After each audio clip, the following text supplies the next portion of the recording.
Makanya orang yang mati itu biji matanya terbuka. Semua orang yang mati biji matanya terbuka. Apa yang ditengok waktu mata terbuka?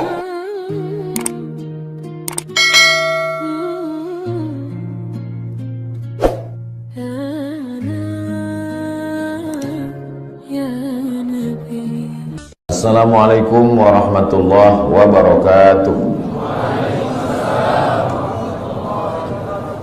Yang mau kita bahas subuh ini adalah perjalanan kita berikutnya.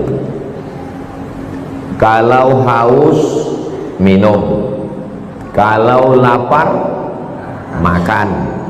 Kalau kepanasan, hidupkan kipas, hidupkan AC.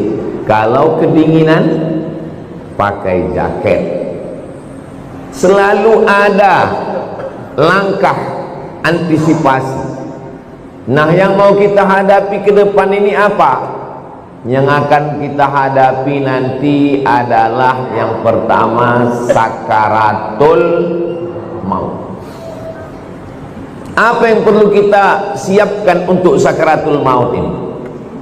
Banyak orang menghadapi pensiun udah siap. Saya Pak Ustadz untuk pensiun ini udah saya siapkan 100 pintu kos-kosan Pak Ustadz. Banyak betul Pak, baru pintunya aja Pak Ustadz. Yakin betul dia malaikat maut itu datang setelah pensiun. Tidak salah, tak ada salahnya orang yang menyiapkan ruko, menyiapkan kos-kosan. Bagus, tidak salah. Itu ikhtiar. Tapi tak banyak yang mempersiapkan untuk sakaratul maut. Siap-siap untuk pensiun, belum tentu jadi. Belum tentu. Bisa jadi sebelum pensiun sudah mati.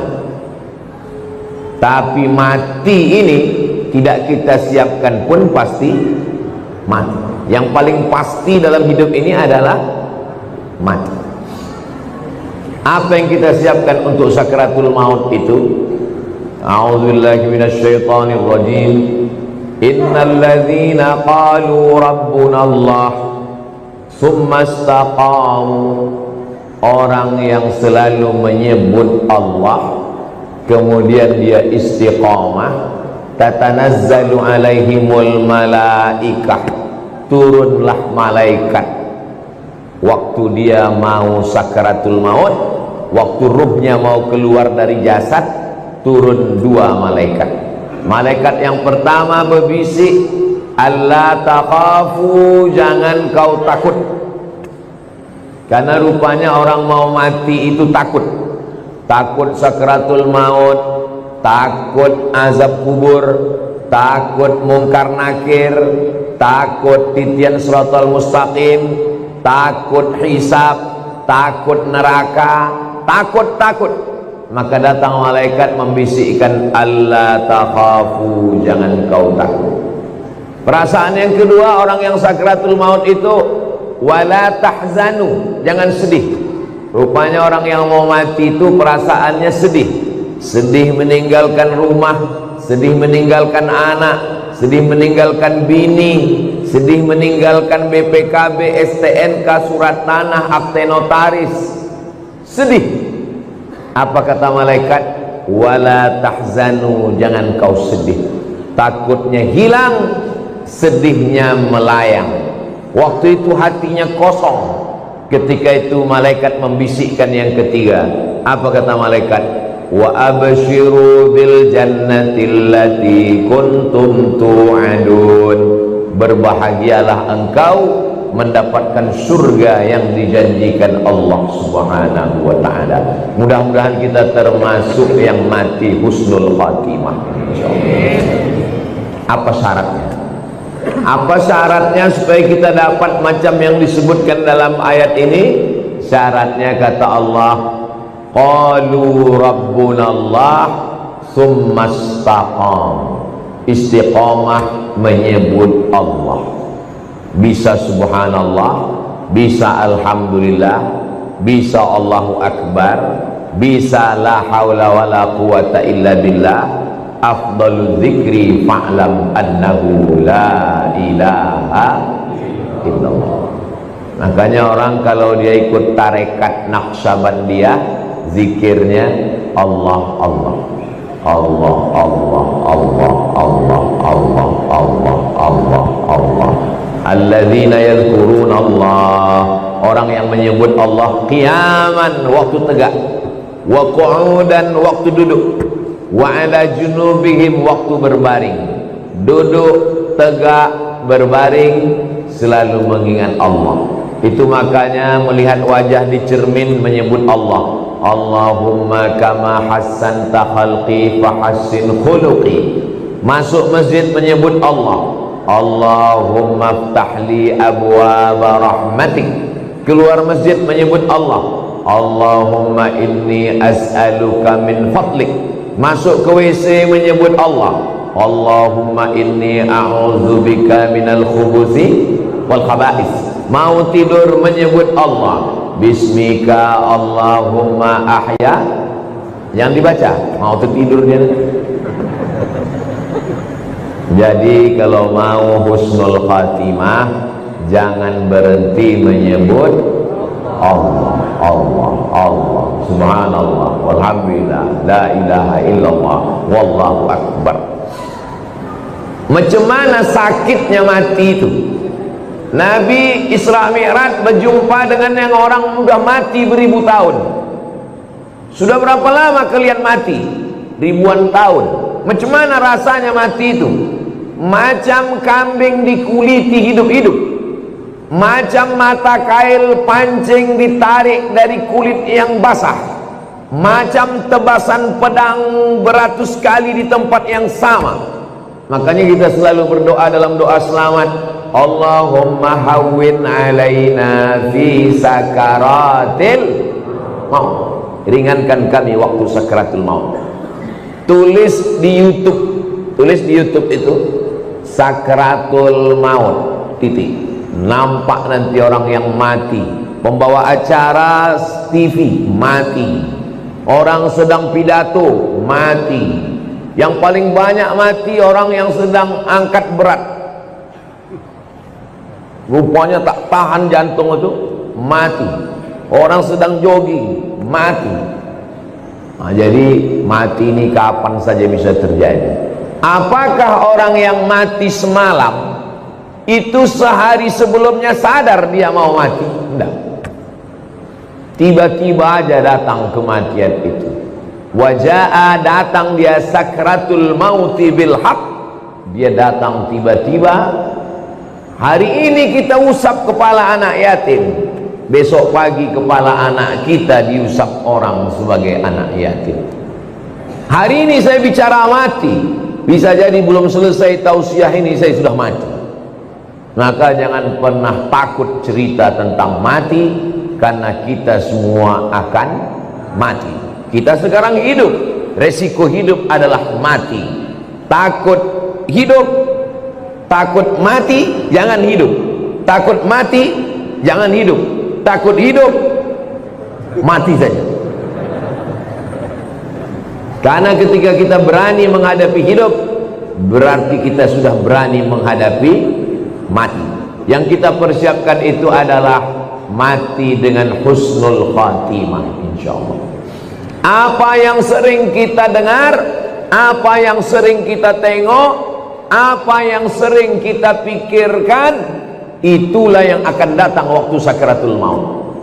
Terlentang kita di masjid ini, maka yang kita tengok adalah alhamdulillah, alhamdulillah, alhamdulillahi rabbil alamin. Itu maka kaligrafi ditulis di dinding. Supaya apa? Supaya mata menengok. Kalau bawa mobil dari Makkah ke Madinah, dari Makkah ke Jeddah, di pinggir jalan, subhanallah walhamdulillah, la ilaha illallah, wallahu akbar. Kenapa di pinggir jalan itu ditulis? Supaya kalau mati husnul khatimah. Beda tempat kita, di pinggir jalan yang tulis iklan es krim sama skincare. Makanya matinya bukan menyebut Allah, kredit. Apa yang sering kita dengar, apa yang sering kita tengok, apa yang sering kita pikirkan, itulah yang akan datang waktu sakaratul maut.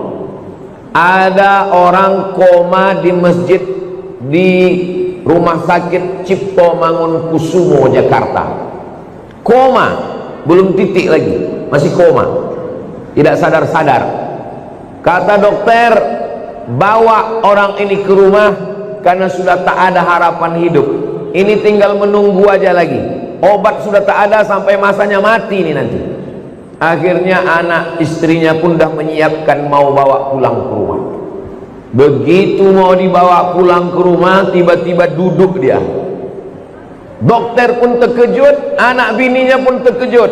Kok sadar dia lagi? Akhirnya ditanyalah orang ini, "Bapak kan koma?" "Iya." "Di dalam koma itu apa yang bapak rasakan?" "Aku tak ingat apa-apa." "Terus kenapa tiba-tiba sadar?" Tiba-tiba datang Ustadz Somad. Apa kata dia? Ditanyanya saya, "Kapan kau buat tabligh akbar?" Akhirnya saya pun terduduk. Pokoknya nanti kita buat tabligh akbar di kampung. Akhirnya dibuatnya lah acara di tepi Danau Maninjau. Nama acaranya Pulang Basamo. Akhirnya saya datangi bapak ini, dia dari Jakarta. "Apa betul bapak koma di Rumah Sakit Cipto Mangunkusumo?" "Betul Pak Ustaz." "Terus dalam koma itu apa yang bapak rasakan?" Tiba-tiba Ustaz datang bertanya ke saya, "Kapan tabligh akbar?" Itulah saya duduk sadar tuh Pak Ustaz. Lama saya menung. Jangan-jangan aku ini udah wali. Dua gendangnya, kalau tak wali murid, wali kelas. Saya ini orangnya rasional. Saya selalu penasaran, kenapa bisa saya datang ke dalam komanya itu. Lalu saya tanya dia, "Bapak kalau pagi apa yang bapak lakukan?" Saya hidupkan handphone, saya dengar tonton YouTube Ustaz. "Oh." "Kalau bapak sampai di tempat kerja apa yang bapak lakukan?" "Kalau sedang kosong saya tonton lagi YouTube Ustaz." "Kalau bapak mau tidur malam apa yang bapak lakukan?" "Sebelum saya tidur yang terakhir saya tonton adalah YouTube Ustaz." Baru saya paham, apa yang selalu ditonton itulah yang dibawa ke alam bawah sadar, itulah yang datang waktu tidur dan waktu koma, dan itu juga lah yang datang waktu husnul khatimah, insyaallah. Rasional, masuk akal. Tanyalah sama pakar-pakar psikologi, kenapa bisa itu yang terbawa-bawa. Makanya bapak-bapak pikirkan yang bagus-bagus aja, jangan pikirkan yang waktu SMP SMA dulu. Mau dia mengigau terbawa ke malam, tiba-tiba udah sambal belacan aja di muka. Maka saudaraku yang dimuliakan Allah subhanahu wa ta'ala, kalau yang kita pikirkan itu adalah akhirat, yang kita pikirkan itu adalah nama Allah, maka insya Allah kita semua mati dalam keadaan husnul khatimah, insyaallah. Nah, ruh kita keluar dari hembusan. Makanya orang yang mati itu biji matanya terbuka. Semua orang yang mati biji matanya terbuka. Apa yang ditengok waktu mata terbuka? Yang ditengok itu adalah ruh keluar dari mulut dan hidung. Dulu ruh itu masuk ke dalam jasad ini dihembuskan. Wa nafakhtu fihi min ruhi, aku hembuskan ruh. Rahaya ruhu, pergi berhembus. Ruh itu artinya pergi dan datang berhembus. Maka waktu datangnya berembus, perginya pun berembus. Ruh itu berjalan dari mulai ujung kaki sampai ke betis, naik ke lutut, naik ke paha, naik ke pinggang, terasa dingin, sejuk di kaki. Kalau ada bapak ibu yang udah merasa agak sejuk di kaki, tak lama lagi itu. Naik dia ke atas, naik dia ke atas, naik dia ke atas, keluar dia dari mulut, biji mata menengok ruh itu keluar, maka datang orang lain memejamkan mata kita. Bismillah wa ala millati Rasulillah, inna lillah wa inna ilaihi raji'un. Menggerakkan tangan ringan, menggerakkan lidah ringan. Yang paling ringan adalah menggerakkan kelopak mata. Inilah yang paling ringan. Tapi waktu kita sakratul maut, jangankan menggerakkan tangan, jangankan menggerakkan bibir, menggerakkan kelopak mata pun tak bisa. Terbuka. Bini yang katanya buah hati belayan jiwa pun takut memejamkan biji mata kita. Datang anak ke masjid memanggil tuan imam, Pak Imam, tolonglah datang ke rumah, ayah kami matanya tak tertutup-tutup dari tadi malam. Baiknya imam, padahal orang ini tak pernah datang ke masjid. Makanya masyarakat sini yang tak pernah datang ke masjidlah kalian. Untuk apa Ustaz sampaikan ini? Bukan orang ini datang, kirimkan video ini ke dia.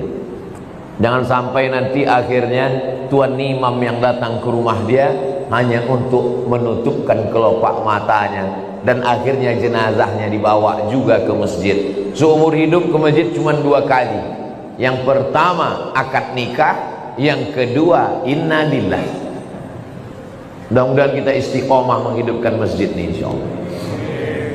Lalu kemudian setelah ditutupkan, kita pun ruh keluar dari jasad. Lalu kemudian kemana pergi ruh itu?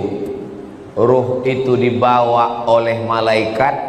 Dalam hadis riwayat Imam Ahmad bin Hanbal, ruh dibawa di atas kain kafan dari cahaya.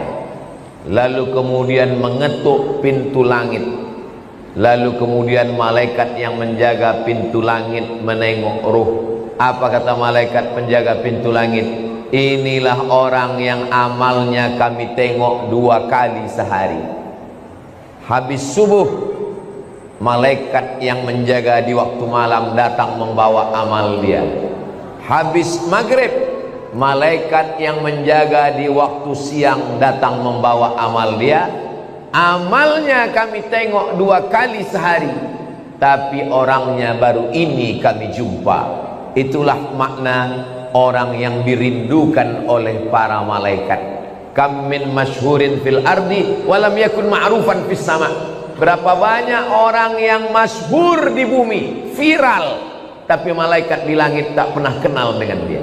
Tapi berapa banyak orang yang di dunia tak viral, tak dikenal orang, tak punya akun Facebook, Twitter, WhatsApp, tapi malaikat-malaikat penjaga pintu langit sudah lama merindukan dia, karena malaikat selalu membawa amal-amal dia. Mudah-mudahan amal-amal kita termasuk yang selalu lalu lalang di lalu lintas langit, dan orangnya masih di bumi, masyhur di bumi, masyhur juga di langit. Tak perlu masyhur di bumi, yang penting masyhur di antara malaikat penjaga pintu langit insyaallah. Amin ya rabbal. Ini malaikat yang ikut sholat subuh bersama kita ini, habis itu dia bawa amal kita. Lalu malaikat penjaga pintu langit menengok, oh amal si fulan tahajud tadi malam, amal si fulan sholat sunat hajat tadi malam, amal si fulan berzikir tadi malam, amal si fulan sholat subuh berjamaah. Amalnya ditengok malaikat tiap hari, tapi orangnya masih berjalan di atas muka bumi, sampai akhirnya kita pun mati. Lalu ruh itu dibawa oleh para malaikat. Kenapa ada orang yang waktu penutup mukanya dibuka tersenyum? Kata Ustaz Somad, mati itu sakit. Kenapa ada orang yang mati tersenyum? Karena sebelum dia mati, malaikat mengepakkan sayapnya, lalu di sayap itu dia sudah menengok tempatnya di surga. Begitu nampaknya tempatnya di surga, tersenyum dia. Saat dia tersenyum itulah malaikat mencabut nyawanya. Maka ada yang mengalahkan sakit. Yang mengalahkan sakit adalah menengok tempat di surga. Mudah-mudahan kita termasuk orang yang menengok tempat kita sebelum kita mati. Ustaz Somad sudah pernah menengok tempat Ustaz di surga? Saya jangankan menengok tempat di surga, menengok tempat parkir mobil pagi ini pun tak tahu saya.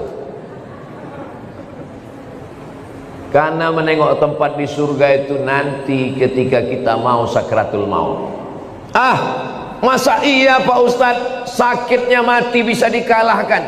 Itu logikanya begini, rasionalnya begini.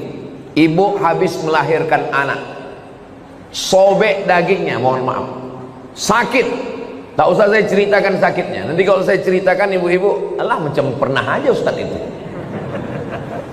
Ibu sedang terbujur sekarang di rumah sakit. Baru saja disobek dokter kulitnya.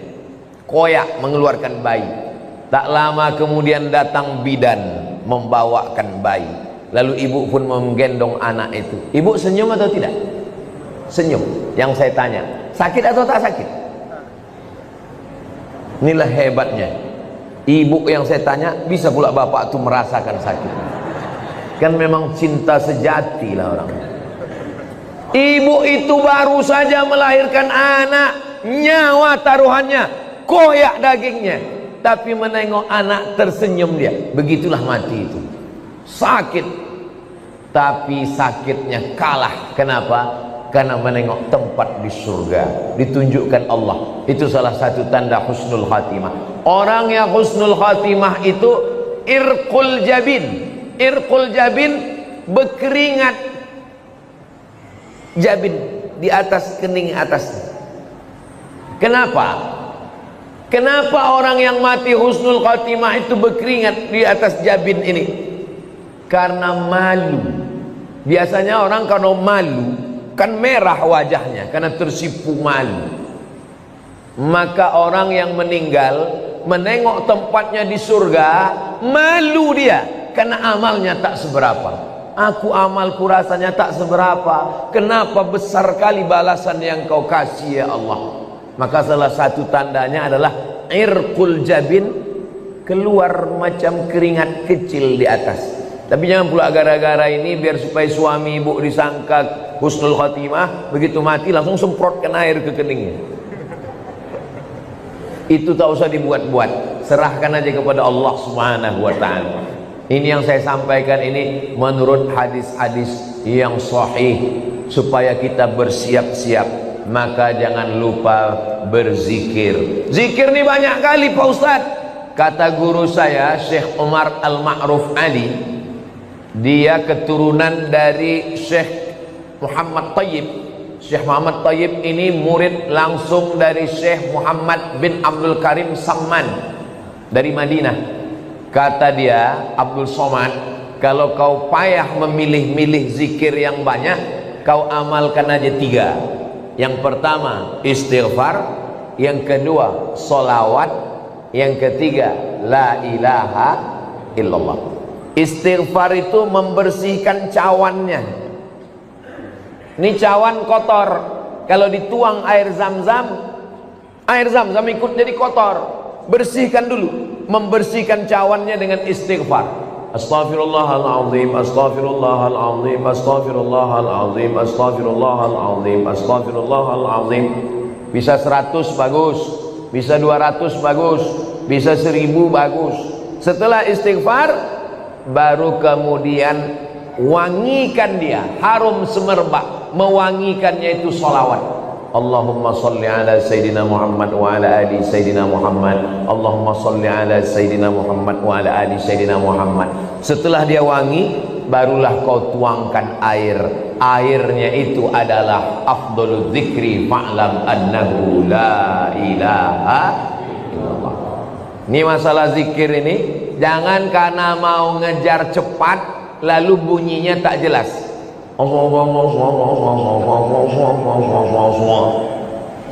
Astaghfirullahaladzim, astaghfirullahaladzim, astaghfirullahaladzim. Ada orang beristighfar pakai lagu.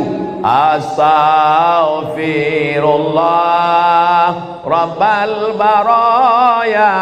Bagus, tak salah. Ada orang istighfar pakai suara. Astaghfirullahaladzim, astaghfirullahaladzim, astaghfirullahaladzim. Bagus. Saya Pak Ustadz lebih khusyuk kalau dalam hati. Bagus. Masalah berzikir ini, zikir kuat bagus. Jangan gara-gara zikir kuat sama zikir pelan berkelahi di masjid. Berkelahi antara zikir kuat dengan zikir pelan di masjid, sampai cerita itu keluar masjid. Apa kata orang luar masjid? Untung kita tak ke masjid. Coba kalau kita ke masjid berkelahi kan, bagus kita di luar masjid nih lagi.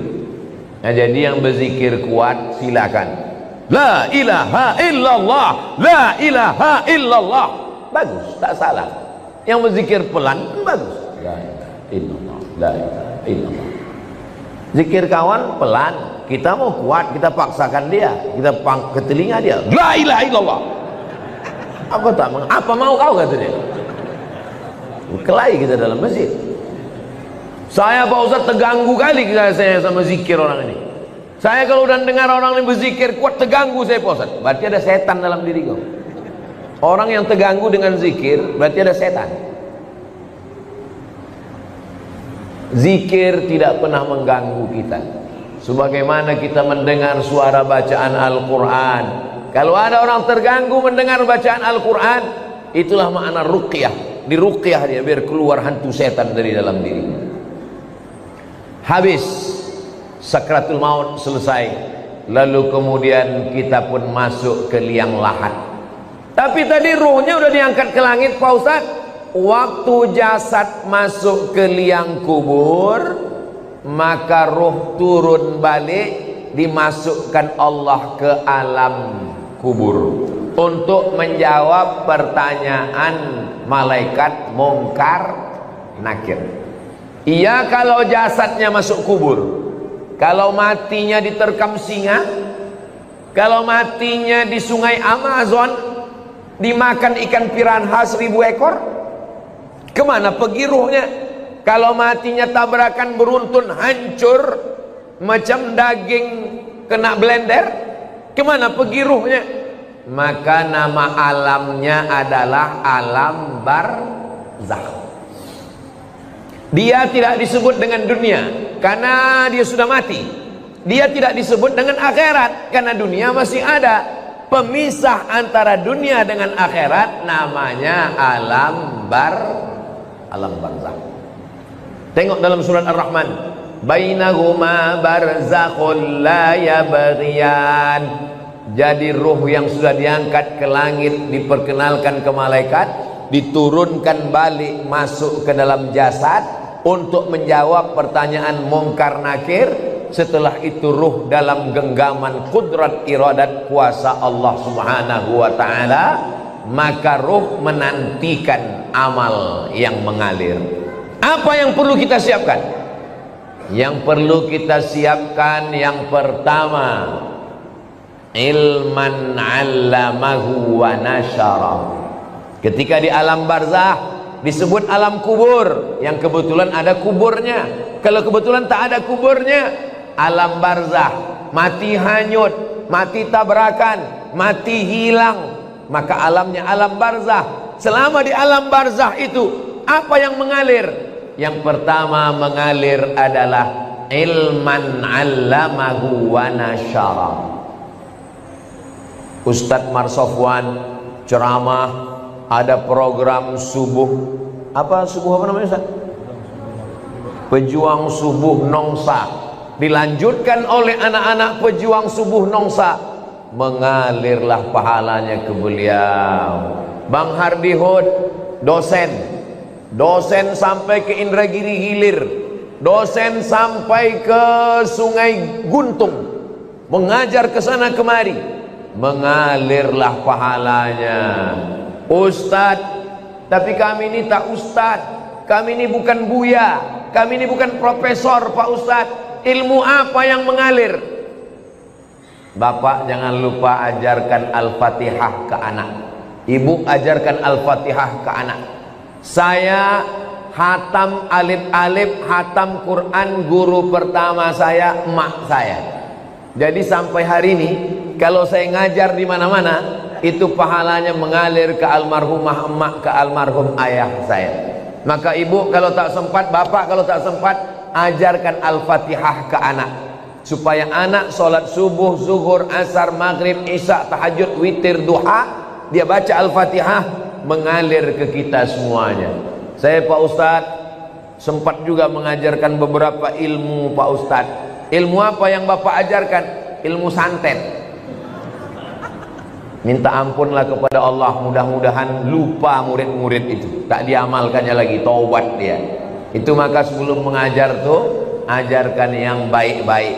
Saya berharap ceramah ke sana kemari, mudah-mudahan ini diamalkan jamaah. mengalir ke alam barzakh saya insyaallah. Amin. Walaupun amal yang sikit aja, amal sikit yang diamalkannya, bismillahi tawakkaltu 'alallah la haula wala quwata illa billah. Mengalir. Yang pertama mengalir ilman 'allamahu wa nasyarahu. Yang kedua, waladan salihan tarakahu, anak soleh yang ditinggalkan. Bangun anak soleh itu malam, tahajud dia, berdoa dia, Rabbil firli wali walidayya warhamhuma kama rabbayani shaghira. Mengalir pahalanya. Sekarang saya ceramah ini di Batam. Almarhumah emak saya, almarhum ayah saya menengok amal saya secara live. Mana dalilnya? Dalilnya Quran. Wa qul i'malu, beramallah kamu, fasayarallahu amalakum. Yang menengok amal kamu itu ada tiga. Yang pertama Allah, yang kedua Rasulullah Nabi Muhammad menengok amal kita, yang ketiga wal mu'minun, orang beriman. Apa kata tafsir Ibnu Katsir? Maksud orang beriman, ayah, ibu, atuk, nenek menengok amal anak cucunya. Maka moyang saya sedang menengok amal saya, macam jamaah yang nonton streaming live sekarang. Begitulah mereka menonton di alam barzakh. Oh, senangnya aku, cucuku dari anak si fulan rupanya sedang menyampaikan tausiah di Batam. Mudah-mudahan kita pun menengok amal yang baik dari anak cucu kita insyaallah. Makanya selalu doanya, Rabbana hablana minas salihin, Rabbana hablana min ladunka dzurriyyatan thayyibah, Rabbana hablana min azwajina wa dzurriyyatina qurrata a'yun waj'alna lil muttaqina imama. Apalagi yang mengalir? Yang mengalir yang ketiga adalah mushafan warasahu, mewakafkan Al-Quran. Wakafkan Al-Quran. Kalau ditengoklah masjid, masjid apa nama masjid kita ini? Masjid Baitul Amal. Itu wakaf Qurannya, Masya Allah. Kalau ditengok dari susunannya nampaknya Quran ini tak pernah dibaca ini. Janganlah begitu Pak Ustadz. Ini Quran ini disusun rapi ini karena mau pengajian subuh ini. Kalau tidak ada pengajian tunggang langgang lintang pukang juga Quran ini. Itu yang mewakafkan Quran ini meninggal orangnya. Kenapa ada tradisi wakaf surat Yasin tempat kita? Karena orang dulu susah, tak ada duit, maka tak bisa dia mewakafkan Quran, diwakafkannya surat Yasin. Tapi yang paling bagus Quran. Waktu almarhumah mak saya meninggal, saya teleponlah penerbit Syamil di Bandung. Assalamualaikum penerbit Syamil. Waalaikumsalam. Mak saya meninggal, saya mau mewakafkan Quran. Berapa Pak Ustadz? 1000 eksemplar berapa ya? Kalau untuk Somad, Ustadz Somad gratis kata dia. Kalau gratis 2000 lah saya bilang. Kalau 2000 bayar Pak Ustadz. Kalau bayar saya minta 5000. Saya minta 5000. Habis itu saya kirim ke masjid-masjid, ke pesantren. 5000 kita kirim, mustahil ke 5000 nya itu tak dibaca orang. Makanya kalau kita di Masjidil Haram, Masjid Nabawi, keluar Masjidil Haram, di pintu masuk Zamzam Tower itu ada orang jual Quran. Haji, wakaf haji, wakaf haji, wakaf. Apa maksudnya itu? Mewakafkan Al-Quran. Tapi kata ulama, bukan cuma wakaf Quran, wakaf kitab fikih, wakaf kitab agama, wakaf kitab Riyadhus Shalihin, wakaf kitab, itu juga sampai kepada Allah, sampai disampaikan Allah kepada kita. Maka baca Quran ini supaya mengalir kepada orang yang mewakafkannya insyaallah. Yang keempat, apalagi yang mengalir? Masjidan banahu, membangun masjid. Siapa yang mewakafkan tanah ini, yang mewakafkan masjid ini? Tak bisa saya membangun masjid utuh, satu masjid Pak Ustadz. Tak bisa membangun satu utuh masjid, isi aja kantong-kantong tua. Itu yang mengisi kantong tuh, itu mengalir tuh. Yang tak mengisi, innalillah lah kalian. Duit yang disimpan di bank, ditabung 3 miliar, mati kita, Bapak, kalau duit kita 3 miliar, mati kita, itu mereka udah siap untuk memakai. Yang mendapat warisan siapa? Istri dapat 1/4 kalau tak ada anak. Kalau ada anak 1/8. Anak laki-laki dapat 2 kali bagian anak perempuan. Habis. Mereka menunggu kita cuma 4 bulan 10 hari. Habis 4 bulan 10 hari, dia pun dipinang oleh brownies, berondong manis. Tapi duit yang dimasukkan ke kresek, ke kotak, inilah yang akan mengalir. Mohon maaf jangan tersinggung dengan cakap saya tadi. Maksud saya yang memasukkan duit secara cash. Tapi jamaah masjid Baitul Amal ini banyak juga tidak langsung masuk duit karena mereka pakai transfer banking. Nah, jadi dia langsung tit. Habis terkirim baru dia menangis. Kalau ditanya, kok menangis kenapa? Teringat ceramah Ustaz Somad tadi? Tidak, salah ketik aku tadi. Rencanaku mau ngetik nolnya 5, rupanya terketik 6 pula. Kalau 5 kan 100.000, terketik 6 sejuta. Padahal kalau mati tabungan ada 100 juta, yang terkirim sejuta, mati yang dibawa yang sejuta atau yang 99? Yang sejuta itulah yang menolong. Itu kalau terketik sejuta. Kalau termasukkan 2.000, sedang parkir aja sekarang udah 3.000, kencing 5.000. Apa yang kita siapkan untuk alam barzakh? Apalagi yang mengalir yang kelima? Yang kelima, baitan libnis sabil banahu, membangunkan rumah untuk ibnu sabil. Kalau zaman dulu ibnu sabil ini musafir yang putus belanja. Kalau zaman sekarang ada anak-anak dari pulau mau kuliah ke Batam, tapi untuk uang kos mahal, cari tanah kosong, bangunkan kos gratis untuk anak berprestasi. Itu sampai hari kiamat itu mengalir. Buatkan rumah, buatkan pondok pesantren, buatkan rumah Quran, buatkan asrama, buatkan kelas, mengalir sampai hari kiamat. Yang keenam, nahran ajrahu, mengalirkan air. Buatkan sumur bor, pergi ke pesantren, buat sumur bor. Berapa santri di sini Pak Kiai? Santri ada 1.000 orang Pak. WC-nya berapa? 3. Buatkan WC, buatkan sumur bor, mandi anak-anak di situ, berwuduk dia, minum dia, mencuci dia, mengalir pahalanya. Saya waktu kecil dibawa emak saya ke sawah. Di tepi sawah itu ada sumur. Kata emak saya, ini sumur wakaf atuk kau dulu. Anak kecil, anak SD, saya tak paham. Apalah atuk nih bawa wakaf sumur. Sekarang baru saya paham setelah membaca hadisnya. Rupanya orang tua-tua dulu tahu hadis ini mewakafkan sumur. Di tempat kita sekarang tak usah lagi wakaf sumur karena air sudah banyak-banyak. Bukan lagi kota bertuah, kota berkuah. Saking banjir bandang.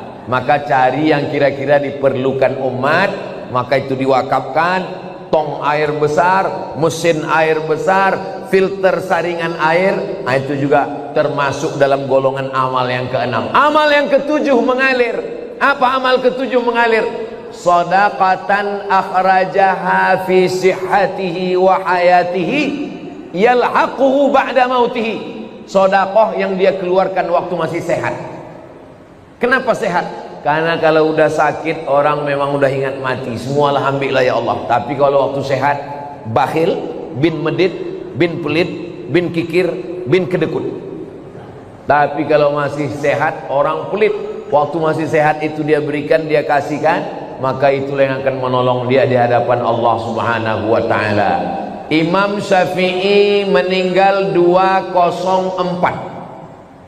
Imam Syafi'i meninggal 204. Sekarang tahun 1445. 1446. Berarti Imam Syafi'i di alam barzah sudah 1200 tahun lebih.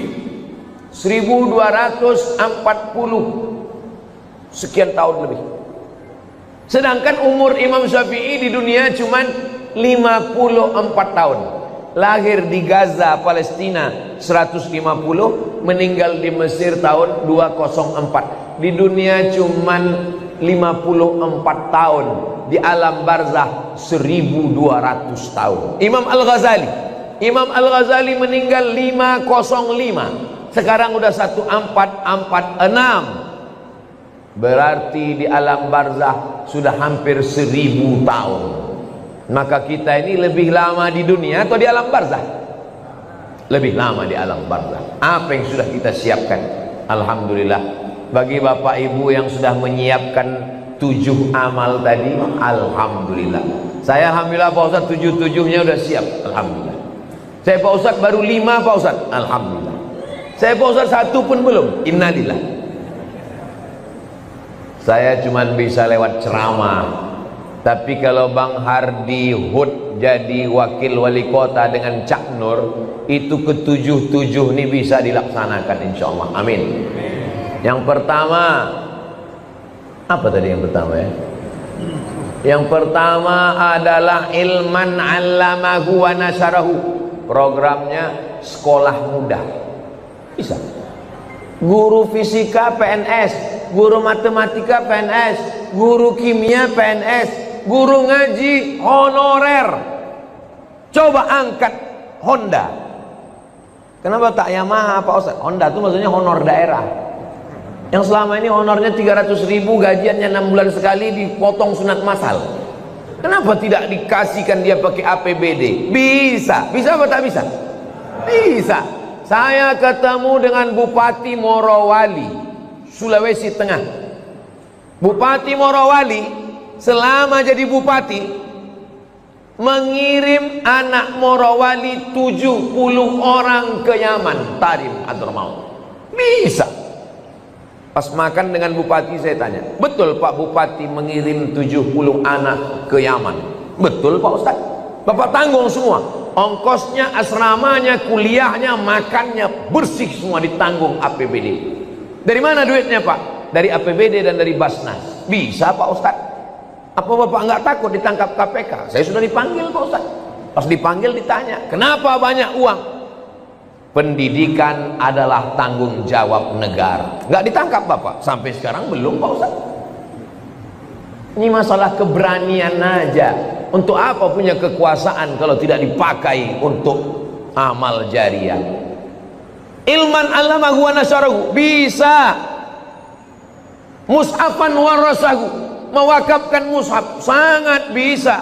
Seluruh masjid dan musalla mendapatkan subsidi buku-buku fikih, akidah, akhlak, Quran, tafsir. Bisa pakai tanda tangan. Nah, bisa.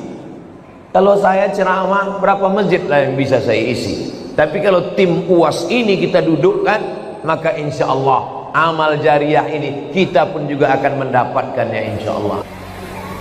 Mendekati dia, menunggu waktu yang sudah ditetapkan Allah Subhanahu wa ta'ala.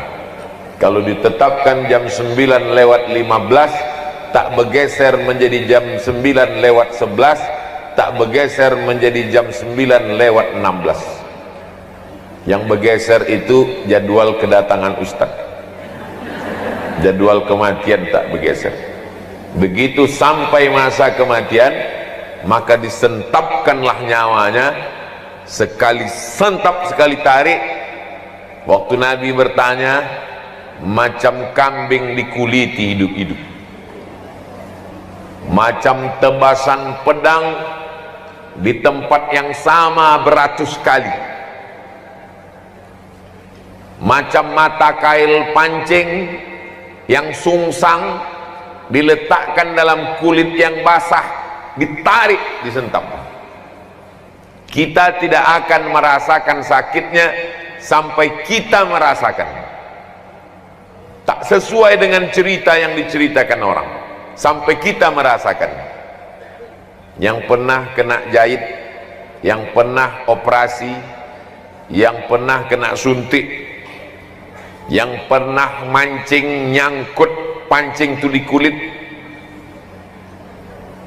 Kalau ada kawan bertanya, Kau kemarin waktu kena pancing nyangkut tuh gimana rasanya? Tak usah ceritakan, bawa aja pancing, mari ku cucukkan kulit kau, biar tahu kau rasanya. Karena kata tak bisa mewakili rasa. Rasaku bukan rasamu. Lalu kemudian ruh tadi keluar dari jasad. Setelah roh keluar dari jasad, dibawa oleh malaikat. Baunya busuk. Semua malaikat-malaikat yang mencium bau itu bertanya, roh siapa itu? Roh siapa itu? Malaikat itu menjawab, inilah ruh si tuyul anak setan. Disebutkan nama bapaknya. Bapaknya malu, atuknya malu, unyangnya malu, buyutnya malu, kakek nenek moyangnya malu karena punya cucu seperti dia. Jahat, busuk. Lalu kemudian dikatakan ke pintu-pintu malaikat yang menjaga pintu langit, la tufattahu lahum abwabus sama, tak dibukakan pintu-pintu langit. Lalu kemudian sampai masanya Allah berfirman, tuliskan dia sebagai penghuni sijjin. Tempat orang yang jahat itu namanya sijjin. Lalu kemudian dikumpulkanlah dia bersama ruh orang-orang yang jahat. Sijjin. Insyaallah mudah-mudahan kita tak masuk di situ insyaallah. Itulah mengapa kita disuruh sebelum salam minta perlindungan dari 4. Allahumma inni a'udzubika min azabi jahannam wa min azabil qabri wa min fitnatil mahya wal mamat wa min syarri fitnatil masihid dajjal. Kata Allah Subhanahu wa taala, balikkan ruhnya yang busuk tadi ke dalam jasadnya untuk merasakan azab kubur. Datang malaikat membawa palu godam yang besar, dipukulkan ke jasadnya, masuk ke dalam tanah saking kuatnya sampai ke lapisan bumi ke-7, dinaikkan balik ke atas, begitulah seterusnya. Maka kita selalu meminta kalau dicabut nyawa, Allahumma hawwin alaina fi sakaratil maut. Itulah mengapa kita meminta kalau sudah dikuburkan, meminta supaya Allahumma inni a'udzubika min azabil qabri. Itulah mengapa kita kalau lewat di pemakaman selalu meminta, assalamualaikum ya ahlad diyar minal mu'minin wa inna insyaallahu bikum lahiqun yarhamullahul mustaqdimina wal mustakhirin nas'alullah lana walakumul afiyah. Yang tak hafal doa yang panjang, baca doa pendek, assalamualaikum ya ahlal kubur. Yang tak hafal doa pendek, gerak-gerakkan aja mulut. Jangan sampai mulut diam waktu lewat kubur. Lalu bagaimana kalau orang mati diterkam harimau? Bagaimana kalau orang mati dimakan buaya? Bagaimana kalau orang mati di sungai Amazon dimakan ikan piranha? Bagaimana kalau orang mati jasadnya dibakar? Bagaimana kalau orang mati naik pesawat meledak, meletus, habis terbakar? Allah Maha Kuasa. Maka alam itu disebut dengan alam barzakh. Dia tidak disebut akhirat karena dunia belum kiamat. Dia tidak disebut dunia karena dia sudah mati. Pemisah antara dunia dengan akhirat disebut dengan alam barzakh. Lalu kemudian jasad pun dimasukkan ke liang lahat. Liang lahat itu ada 2 model. Pertama di tengah, kedua di samping. Setelah tanah digali, dilobangi samping. Setelah dilobangi samping, diletakkan jenazah itu di dalam. Kalau tanahnya tanah pasir, tanah gembur, tanah yang tak bisa digali, tanah turun ke bawah, maka digali di tengah. Setelah lubang, dibuat lagi lubang kecil di tengah, dimiringkan jenazah, dibuka penutup wajahnya, dibuka ikat pocong di atas, lalu ditempelkan hidung ke dinding tanah. Hidung tempelkan ke dinding tanah, jarak pandangan tak sampai sejengkal dengan dinding.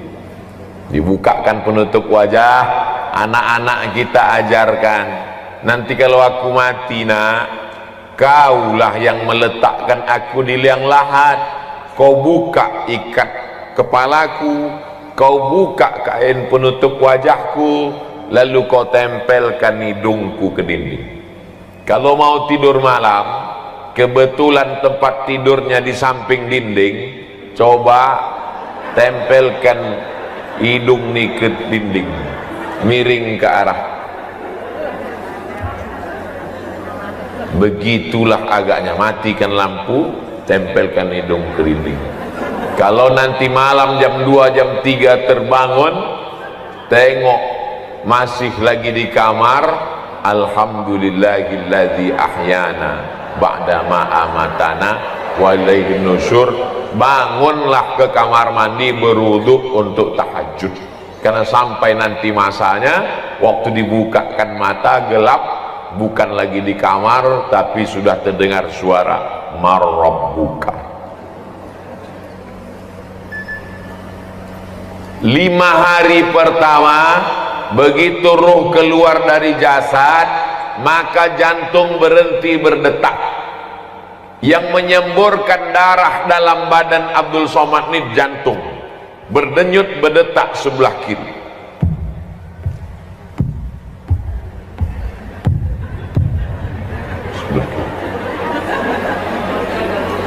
Ibu waktu hamil dibawa ke SPOG, spesialis obgyn, didengarkannya suara detak jantung anak ibu di dalam USG.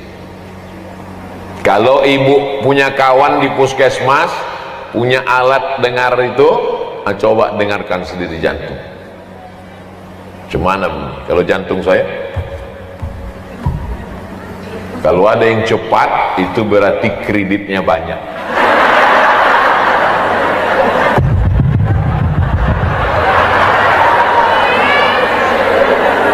Jantung ini menyemburkan darah, naik darah ke otak. Kalau darah itu berhenti berputar di badan, maka darah itu membeku. Potong ayam, potong kambing, masukkan darahnya ke piring, membeku. Setelah itu membusuk menjadi nanah. Maka selama 5 hari, darah pun mulai menggumpal, kulit badan berubah dari hijau biru mulai ke hitam, membengkak, usus di dalam pun mulai membengkak.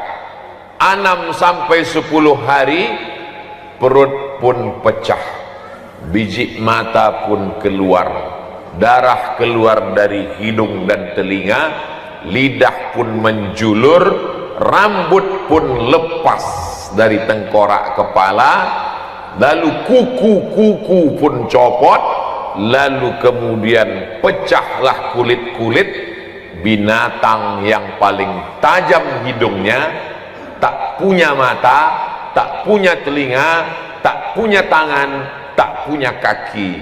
Binatang itu namanya cacing. Cacing bisa mencium bau dari jarak 1 kilometer. Tidak ada makhluk yang paling busuk melainkan makhluk bernama manusia. Itulah mengapa kita tidak mati pakai baju kesayangan kain sutra, kita tidak pakai jas dasi dan sepatu, karena bagi kita lebih baik itu dipakai orang hidup, bermanfaat, disedekahkan sebagai amal jariah. Sedangkan kita hanya dibalut dengan kain kafan. Lalu kemudian mana kebanggaan yang dibangga-banggakan dari mulai ujung rambut sampai ke ujung kaki? mana wajah yang glowing, mana rambut yang tak pernah kena ketombe, mana kuku yang sekali salon 3 juta satu kelingking, mana kaki yang selalu habis duit untuk mencabut bulu kaki, mana tumit yang tak pernah retak-retak, mana bibir merah delima, pipi macam pauh dilayang, rambut bakma yang terurai. Semuanya menjadi santapan cacing. Minha khalaqnakum, dari tanah kau kami ciptakan, kepada tanah kau kami kembalikan. Wa minha nu'idukum taratan ukhra, dari tanah pula nanti kau akan kami bangkitkan. Datanglah belatung, datanglah ulat, memakan daging-daging, darah-darah, tinggal tulang belulang. Kalau sudah jadi tengkorak, tak ada beda antara orang cantik dengan orang yang jelek, tengkoraknya sama. Lama kelamaan tulang-tulang itu pun habis, hilang. Yang tinggal cuman satu, tulang ujung ekor sebesar ibu jari. Itu yang tak hancur dimakan tanah. Itulah nanti yang ditunjuk, innama amruhu iza arada syai'an ayakula lahu kun fayakun. Hidup balik ke atas. Tapi jangan gara-gara ini ibu tak bersisir besok ikut pengajian, tiba-tiba datang kawan ke rumah, assalamualaikum, waalaikumsalam, buka pintu macam singa bangun tidur. Kenapa kau tak bersikat? Kenapa kau tak bersisir? Kenapa kau tak bersampo?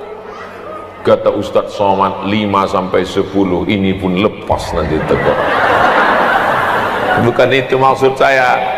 Jangan habiskan waktu untuk bersisir sampai lupa sholat duha. Itu yang maksud saya. Jangan habiskan waktu untuk berkutek sampai lupa subhanallah walhamdulillah wa la ilaha illallah Allahu akbar. Jangan habiskan waktu risau karena ingin menghilangkan retak-retak di tumit sampai lupa melangkahkan kaki ke pengajian majelis taklim. Jangan asik mengurus apa namanya? Saya selalu silap antara ini sama ini. Yang alis yang mana? Alis. Yang bulu mata? Asik menengok bulu mata, lentik sampai lupa menengok baca Yasin malam Jumat surat Al-Kahfi. Asik menengok kuku panjang kurang bengkok, dibengkokkan patah pula. Sampai-sampai lakinya pun ragu membedakan, ini kucing apa bini aku. Karena semua ini akan menjadi fiksi. Sekarang orang yang hidup berkata malaikat mungkar nakir itu fiksi, khayalan semata. Alam kubur itu fiksi, khayalan semata. Amal soleh balasan pahala itu fiksi, khayalan semata.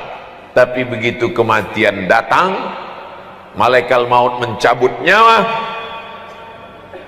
maka sesungguhnya yang sekarang inilah menjadi fiksi, menjadi tak nyata.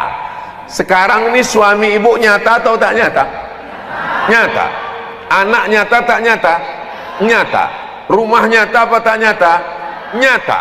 Yang tak nyata itu malaikat mungkar nakir, tak nyata. Alam kubur tak nyata. Kematian tak nyata. Dosa pahala tak nyata. Tapi nanti begitu kita mati, berbalik,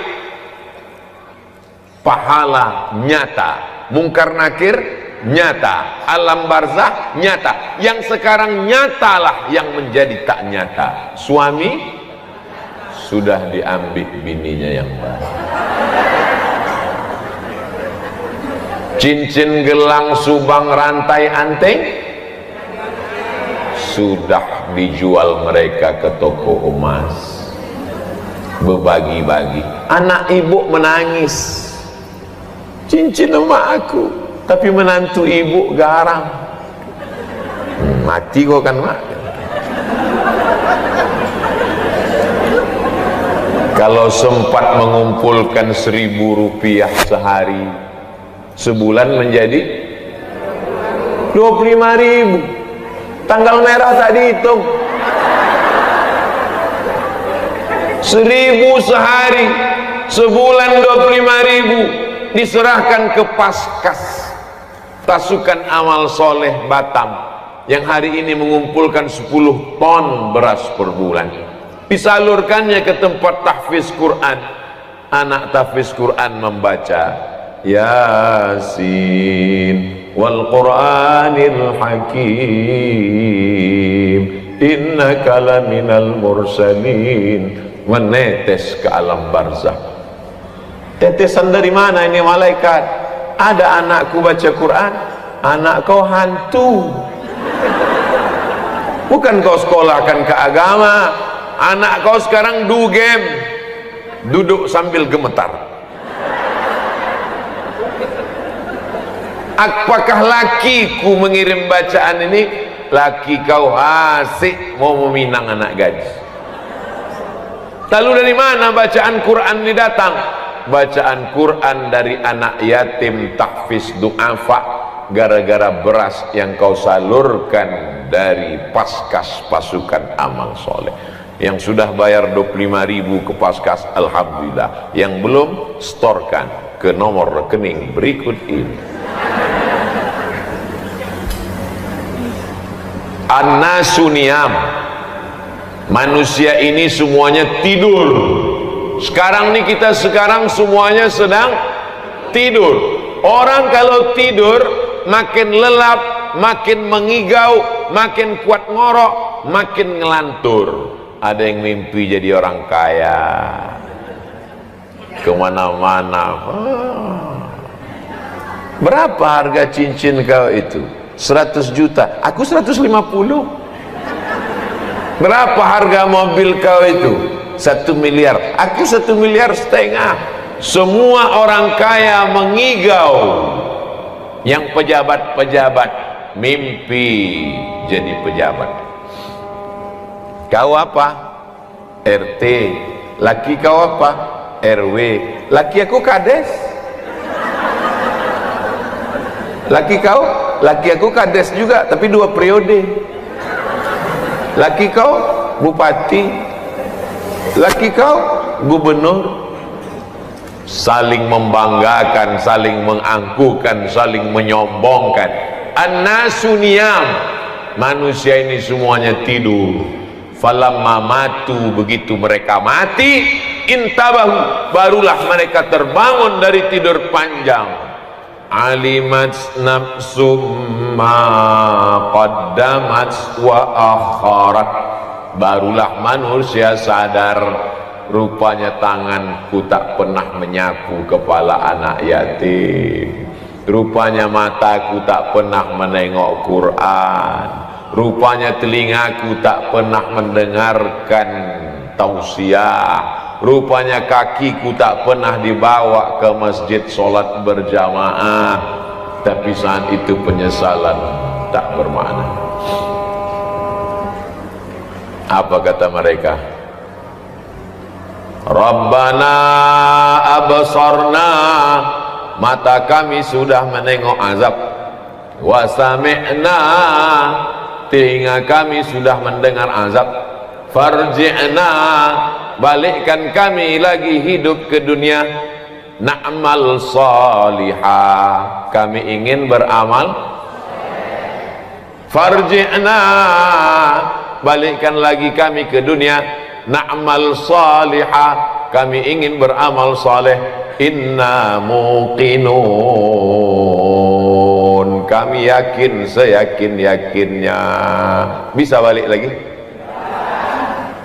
Andai balik mau orang rumah nerima?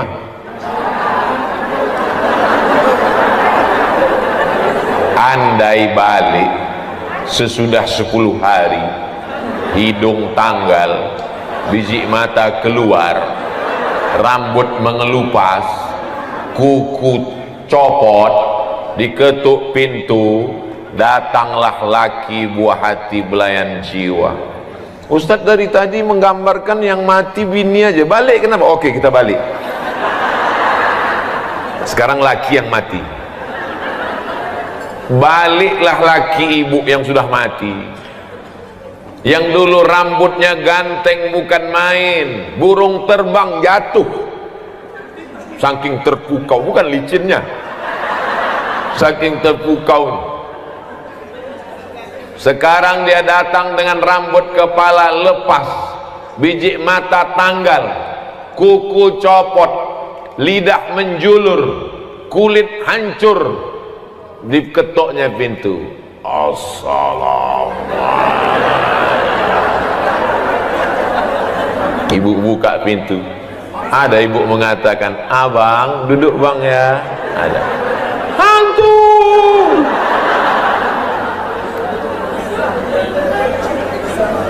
Hari ini ibu tersenyum, hari ini ibu boleh tertawa. Nanti malam sebelum tidur ibu ulang balik tausiah. Cari tausiah ini di channel Ustadz Abdul Somad Official. Subscribe, like, share, and comment. Share ke kawan-kawan yang tak ikut supaya dia dengarkan. Horor ceramah Ustadz sekali ini. Kenapa tiba-tiba Ustadz ceramah tentang ini? Yang ingin dicapai dari tausiah ini, supaya selesai tausiah ini kita makin rajin sholat duha, makin rajin nyetel jam 2 malam. Selama ini sudah di setel, tapi begitu berbunyi matikan lagi.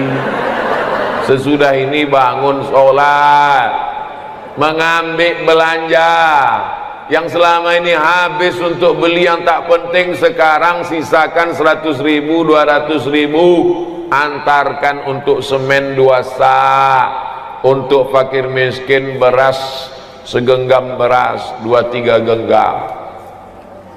Itu tujuan pengajian ini. Selama ini lidah asik mencakapkan orang lain, aib orang lain. Dulu orang sibuk memikirkan anaknya, sekarang semua anak orang dibahas. Anak artis, menantu artis, laki artis, bini artis. Naik darah tingginya gara-gara artis.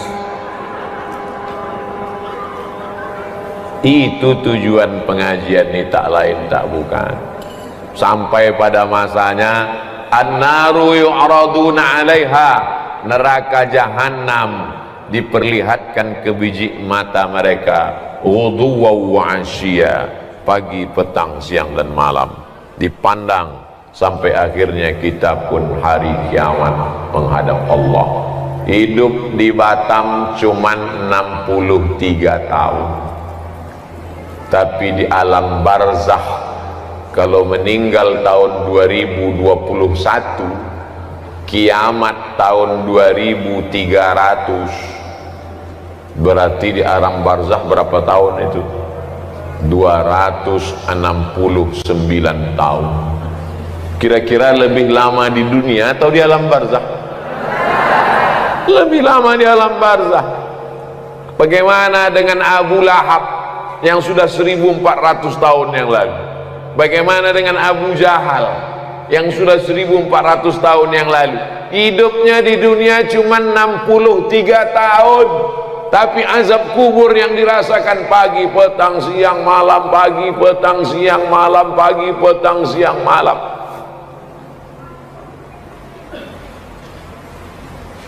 Apa itu dalam surat Yasin? Mim marqadina haza,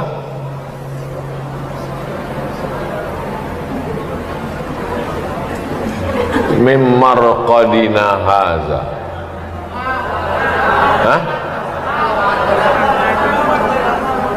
Mawadda'aka rabbuka wa ma qala. Apa mim marqadina haza?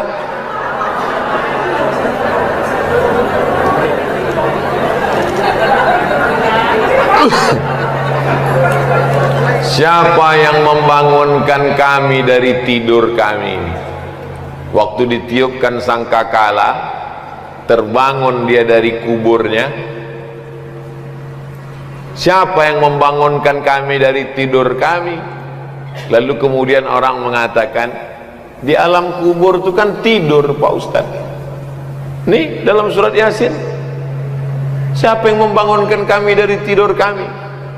Sakingkan beratnya azab di akhirat, maka seolah-olah azab kubur itu ringan seperti tidur. Hadza ma wa'ada ar-rahman wa sadaqal mursal. Inilah yang sudah dijanjikan Allah, bahwa kau akan mati, kau akan diazab, dan kau akan menghadap Allah subhanahu wa ta'ala. Ketika menghadap Allah, sanggupkah kita ini nanti berkata-kata membela diri? Tidak, mulut terkunci. Al-yawma nakhtimu ala wa tukallimuna aydihim wa tashhadu arjuluhum bima kanu yaksibun. Apakah anak bisa menolong? Yauma yafirrul mar'u min akhihi, saudara kandung lari, wa ummihi wa abihi wa sahibatihi wa banihi.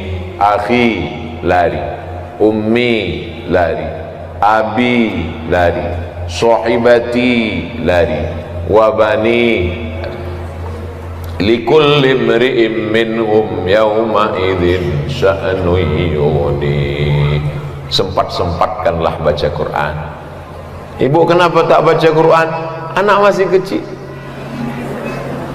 Tapi ibu anak tak kecil lagi, cucu pula kecil. Sempat-sempatkanlah bersedekah. Ibu kenapa tak bersedekah? Anak masih kuliah. Anak ibu tak kuliah lagi, mau kerja menabung untuk nyogok. Ibu anaknya udah kerja, mau menabung, anak mau nikah, mahal sewa hotel. Sewa hotel tak terlalu mahal, make up.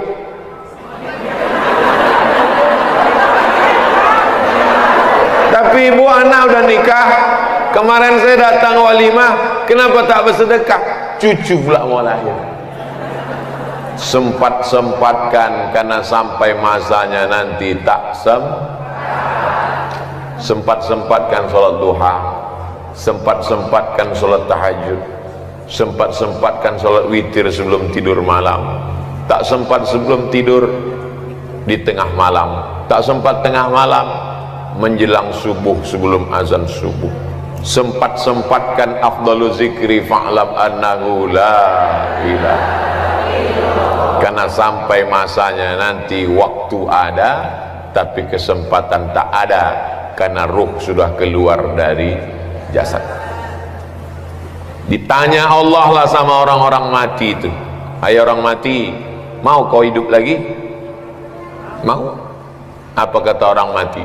Laula akhartani ila ajalin qarib, kasihlah aku hidup walau sekejap. Qarib, sekejap, semenit, sedetik pun jadi. Ya Allah, kalau aku kasih kau hidup sekejap, kau mau apa?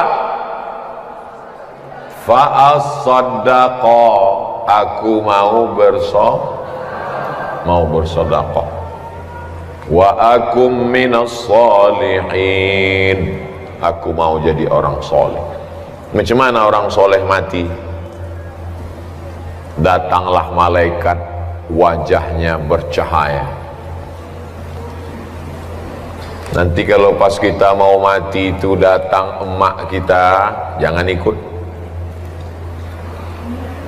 Pas ibu terbaring di ruang ICU, datang almarhumah emak, jangan ikut. Datang almarhumah ayah, jangan ikut. Datang almarhum suami, jangan ikut. Datang almarhum anak, jangan ikut. Sampai datang malaikat bercahaya terang benderang. Datang malaikat bercahaya terang benderang, membawa kain kafan yang terang benderang. Ditunggunya ruh kita keluar dari jasad, macam air menetes dari ujung daun. Air berembun subuh menetes dari ujung daun. Lembut apa keras? Lembut. Daun sirih menetes air dari ujung daun, begitulah ruh itu keluar, ditampung pakai kain kafan. Apa kata malaikat memanggil?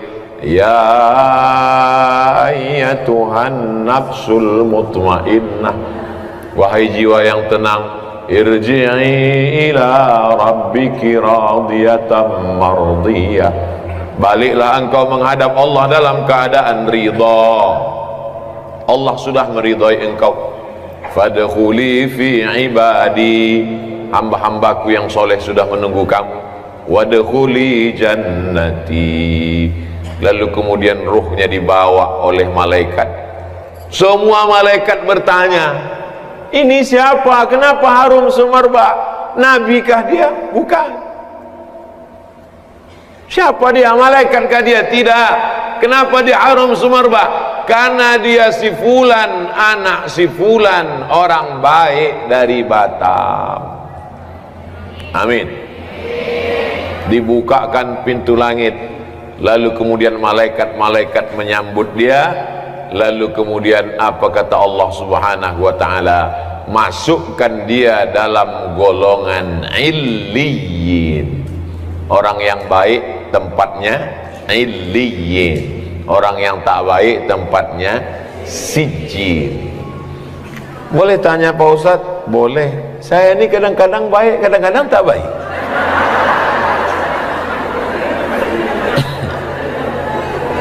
Tak bisa.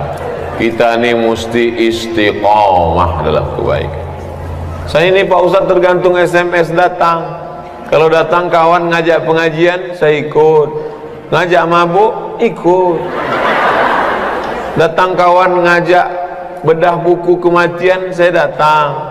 Datang kawan ngajak konser sampai mabuk, datang juga. Demi persahabatan Pak Ustaz.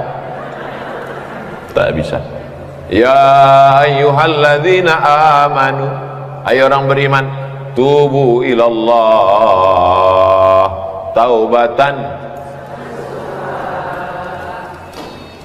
Orang yang mau mati itu ada dua perasaan. Yang pertama perasaan takut.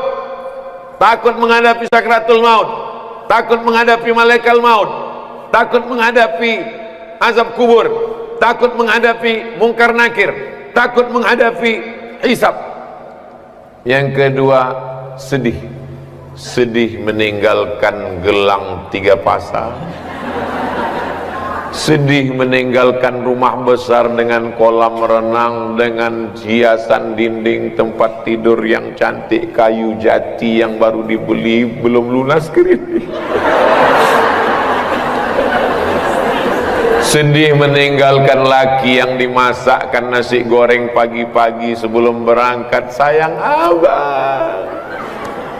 Sedih meninggalkan anak yang dikandung 9 bulan 10 hari, disusukan 2 tahun, sedang lucu-lucunya belum lagi nikah, baru saja dipinang orang, rencana akan duduk di pelaminan, duduk di hotel sambil membanggakan kepada kawan-kawan, ini menantu saya yang sedang S3 di Amerika. Perasaan manusia mau mati itu 2, takut sama sedih.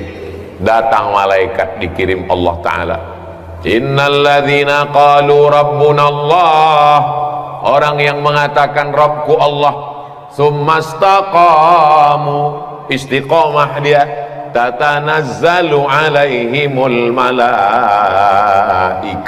turun malaikat. Apa kata malaikat kepada orang yang mau mati? Allah takhafu, jangan kau takut, wala tahzanu, jangan kau sedih. Takutnya pun hilang, sedihnya pun hilang. Setelah takutnya hilang, sedihnya hilang, hampa kosong. Wa abshiru bil jannati allati kuntum tu'adun. Datang malaikat mengepakkan sayapnya, nampaklah gambar di situ, rupanya tempat dia di surga. Beda 2 kapling dari Ustaz Somad. Sebetulnya itu cara saya minta supaya ibu mengaminkan supaya saya masuk surga. Kira-kira kita senang tak kalau kita tahu tempat kita? Jangankan tempat di surga, tempat parkir aja kita tahu, senang hati kita. Parkir khusus ustad, jangan ditempati.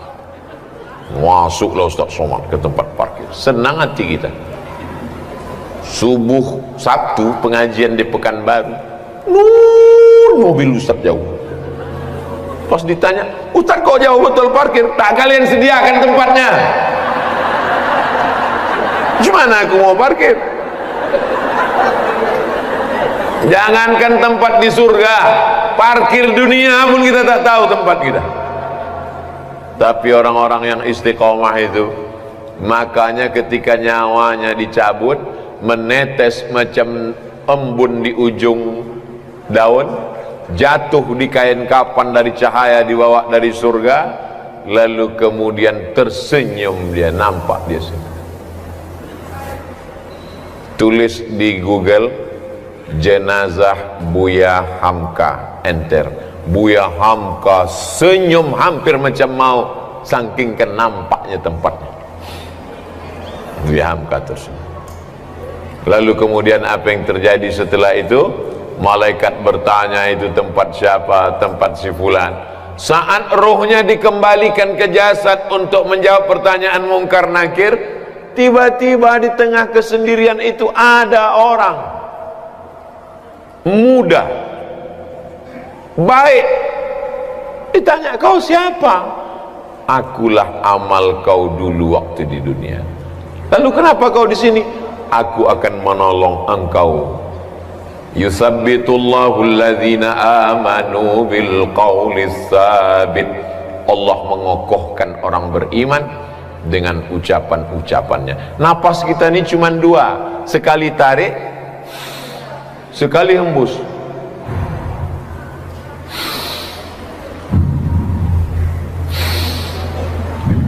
Kalau mau mendengar cemana bunyi nafas kita, diving, menyelam ke dalam laut, pasang alat selam, kedengaran suara kita.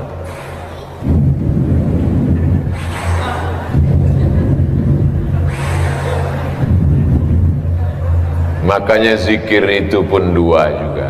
Zikir tarik la ilaha illallah, hembusnya juga la ilaha illallah. Tapi guru saya tak mengajarkan panjang Pak Ustadz. Kata dia zikir pendek saja, tarik Allah, hembus Allah.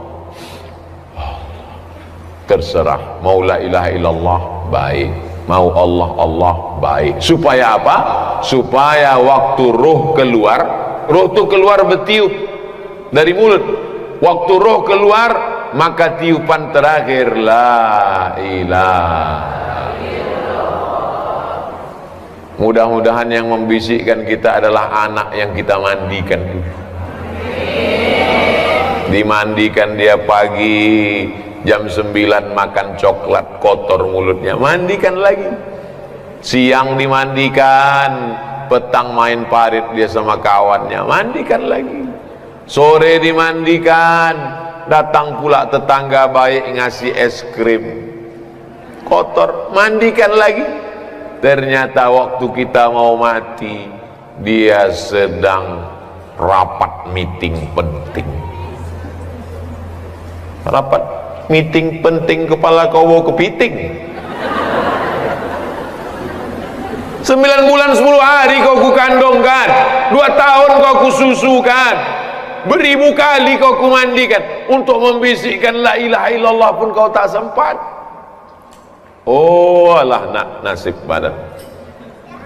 Kita ingin dia yang membisikkan ke telinga kita saat hembusan nafas terakhir. Berat mengucapkan Abdul Somad, berat. Abdul Somad. Mengucapkan Batam berat, bibir mesti bergerak, Batam. Tapi mengucapkan kalimat itu ringan, bibir tak mesti bergerak. La ilaha, tak bersuara lagi, hanya lidah saja. dibisikkan orang ke telinga sebelah kanan, la ilaha illallah. Kalau udah nampak lidahnya bergerak, jangan ganggu lagi, kecuali kalau dia meracau, la ilaha illallah. Berapa harga sawit?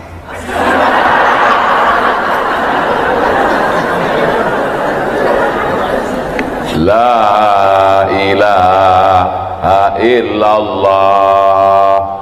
Surat rantai mana? Apa yang kita pikirkan, apa yang selalu kita dengar, apa yang selalu kita cakapkan, apa yang selalu dalam hati kita, itulah yang akan datang waktu sakratul maut. Itu makanya kita habis maghrib, habis subuh, afdalu zikri fa'lam annahu la ilaha illallah, la ilaha illallah. Supaya apa? Supaya itu yang datang nanti. Waktu pesawat kena turbulence, bergoncang, semua orang akan mengucapkan yang sering dia cakapkan. Oh my God, ya Allah, ya Rasulullah, copot. Di saat genting, itulah yang akan datang, itulah yang akan menolong, itulah yang akan ucapan terakhir. Allahumma ja'al akhira kalamina, jadikan akhir kalam kami, indan tihai ajalina, ketika ajal kami sampai, kalimat yang terakhir keluar dari mulut kami, la ilaha illallah. Bebisi anak ke telinga sebelah kanan, ayah, oma, la ilaha illallah. Lidah pun bergerak, keluar ruh, mata menengok ruh itu keluar, mata menengok ruh itu keluar, itu maka orang meninggal itu matanya melotot karena menengok ruhnya keluar, lalu dipejamkan oleh anak yang soleh. Mudah-mudahan kita mati dalam keadaan husnul khotimah, dipelihara Allah. Habis tinggal cerita masa lalu. Rumah itu kita yang membeli tanahnya, kita yang mencari arsiteknya, kita yang memilih warna keramiknya, kita yang membuatkan tamannya. Tapi begitu kita mati 24 jam, tidak sejengkal pun lantai di rumah itu yang bersedia menjadi tempat kita. Ketika orang bertanya, itu kamar siapa? Kamar bapak. Bapaknya ada di dalam? Dulu. Itu kamar siapa? Kamar ibu. Dulu. Apa kata anak menantu? Rumah ini terlalu besar untuk kita, bagusnya kita jual aja. Rumah tinggal kenangan. Tapi kalau anak menantu soleh, apa kata mereka? Rumah ini jangan kita jual, kita jadikan rumah Quran hajjah. Takut nanti saya sebut nama, nama aku. Akhirnya anak-anak pun mengajilah di situ. Habis sholat subuh anak mengaji, habis sholat zuhur anak mengaji. Saya buatlah yayasan Hajjah Rohana. Anak-anak mengaji 25 orang gratis. Habis sholat subuh ngaji, habis zuhur ngaji, habis asar ngaji, habis maghrib ngaji, habis isya ngaji, sampai malam sebelum jam 10 malam ngaji. Jam 4 subuh bangun tahajud, karena saya merasa tak sempat saya senangkan almarhumah, tak sempat saya buat dia bahagia. Gara-gara asik selalu saya pergi ke sana, pergi ke sana, pergi ke sana, pergi ke sini. Saya pikir umurnya panjang, saya tengok sehat, nantilah lama lagi mak ini nampaknya sehat.